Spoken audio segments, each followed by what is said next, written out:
Hey everybody, so in that last video we were talking about how these striking techniques generate momentum and movement in the bag. So in this video we're going to talk about how to use that momentum and develop footwork with our striking techniques so that we're not just standing in one spot, okay?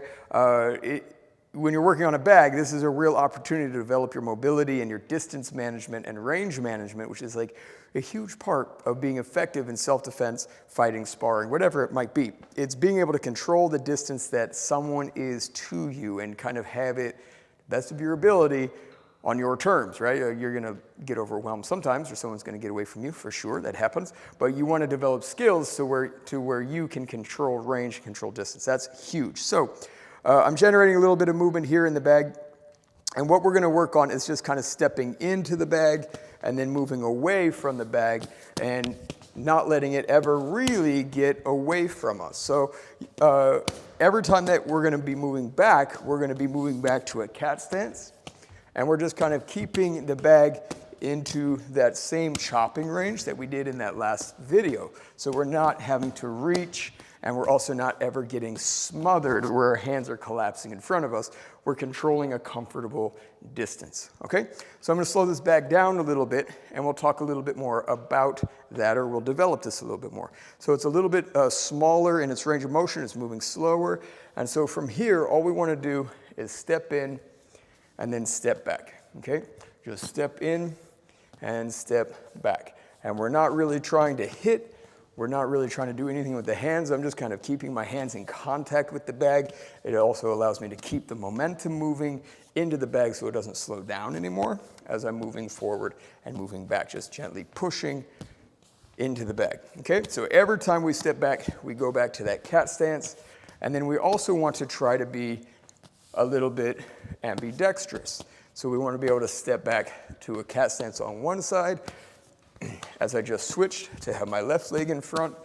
And we also, of course, want to be able to step back to a cat stance on the right side with that forward step in and then step back. So step in, touch the cat, step in forward. Step in, touch the cat, step in forward. Okay, so that's the basic footwork that we're going to be using as we do this drill. So I'm going to create just a little bit more movement in the bag here. So it's moving forward, moving back. And then what I want to do, like I said, is just stick to it. So as it tries to move away, I take as many steps in as I need to follow it. And as it tries to move in, I'm just taking as many steps back as I need to create and control range and distance, okay? So now if we want to incorporate that 7 chop combination that we developed, okay, if you're relatively new to building these skills, putting this together is a lot, right? So you might need to just like pause the video at this point and spend about 10 minutes working on stepping back and stepping in, stepping back and then stepping in, okay? So take that time if you need it. The next step would be to start to add these 7 chops. And depending on your comfortability with this stuff, you might be able to just throw them in there really fast like this. Or what's more common is that you'll just need to put in one at a time, okay? So number 1 is palm up, number 2 is palm down, number 3 is palm up, number 4 is palm down, number 5 is palm up, 6 is double down, 7 is double up. So those blocks and strikes, chopping combinations can happen at any time in the course of the movement. It could be as you're moving away, you're chopping, or you're moving in. Your 7 could be with the cat stance, or your 7 could be in the forward stance. It's just all about following the bag and continually moving